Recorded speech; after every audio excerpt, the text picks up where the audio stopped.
Martial Sylver বলেছিলেন, enjoy the journey as much as the destination. আর তাই তো ডেস্টিনেশনের কথা না ভেবেই আমরা দুজন বেরিয়ে পড়েছিলাম। কলকাতা থেকে মাত্র 180 কিলোমিটার মধ্যে আমরা এবার পাড়ি দেব। আজ 28 মার্চ।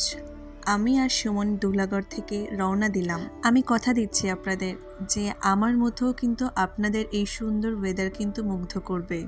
এরম একটা ভিউয়ের জন্য কিন্তু 3-4 ঘন্টা ওয়েট করা যেতেই পারে গাড়িতে। Welcome to blogs of Shweta and Suman. Dhulagarh থেকে আমরা রওনা দিয়েছিলাম সকাল 8টা। রাস্তায় একবারই ব্রেক নিয়েছি কোলাঘাটে। একবারই শুধু কোলাঘাটে ব্রেকফাস্ট করতে নেমেছিলাম। প্রচণ্ড খিদে পেয়েছে, সকাল থেকে কিছু খাওয়া হয়নি। তাহলে চলুন এবার আমরা ব্রেকফাস্ট করতে ঢুকি শেরি পাঞ্জাবে। হ্যালো, গুড মর্নিং সবাইকে। আমি এখন আছি ঠিক শেরি পাঞ্জাবে।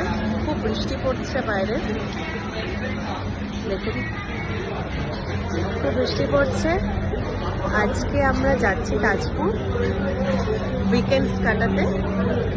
আমি, সুমন, আরও দুজন আছে আমাদের সাথে।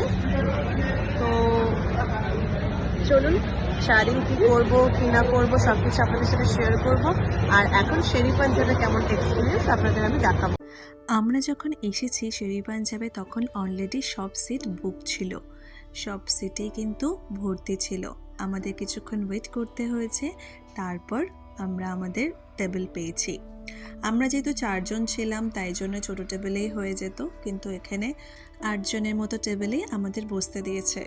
খুব খিদে পেয়েছিল তাই খুব তাড়াতাড়ি করে অর্ডার করে দিয়েছি, আর উইদিন 5 মিনিটস কিন্তু আমাদের অর্ডারও এসে যায়। আমরা ফার্স্ট অর্ডার করেছিলাম হচ্ছে আলু পরোটা আর সবজি। 2টো আলু পরোটা আর সবজি অর্ডার করেছিলাম। আর আমার ইচ্ছা ছিল যে আমি আজকে কিছু সাউথ ইন্ডিয়ান ট্রাই করব। এমনি সময় সুমনের সাথে লাঞ্চে গেলে বা ডিনারে গেলে সাউথ ইন্ডিয়ান ট্রাই করা হয় না, তাই এই জন্য ব্রেকফাস্ট এসে যখন সাউথ ইন্ডিয়ান ট্রাই করব।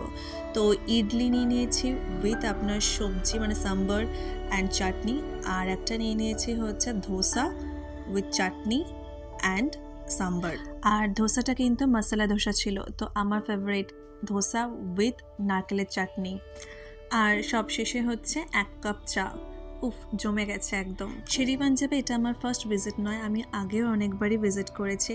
শেরি পাঞ্জাবে কিন্তু ব্রেকফাস্টটা ছিল অসাধারণ, সবকটা ডিশেরই কিন্তু খুব ভালো টেস্ট ছিল। আগে যতবারই এসেছি ততবারই হচ্ছে না আলু পরোটা, নান, পনির এগুলো আমরা ট্রাই করেছিলাম। আর এইবার ফার্স্ট টাইম কিন্তু সাউথ ইন্ডিয়ান ট্রাই করলাম। আমার এক্সপিরিয়েন্স কিন্তু খুবই ভালো ছিল। আর আমি শেরি পাঞ্জাবকে রেটিংয়ে দেব আউট অফ 10 9। পেট পুজো সেরেই আমরা বেরিয়ে পড়ি আবার আমাদের ডেস্টিনেশনের উদ্দেশ্যে। কখনো কি বৃষ্টি ভেজা রাস্তায় লং ড্রাইভে গেছেন? নেক্সট ভিডিওটা আমি নিয়ে আসবো সেই গল্প নিয়ে। ততক্ষণ ভালো থাকবেন, আনন্দে থাকবেন, আর আমার চ্যানেলটা কিন্তু সাবস্ক্রাইব করতে একদম ভুলবেন না।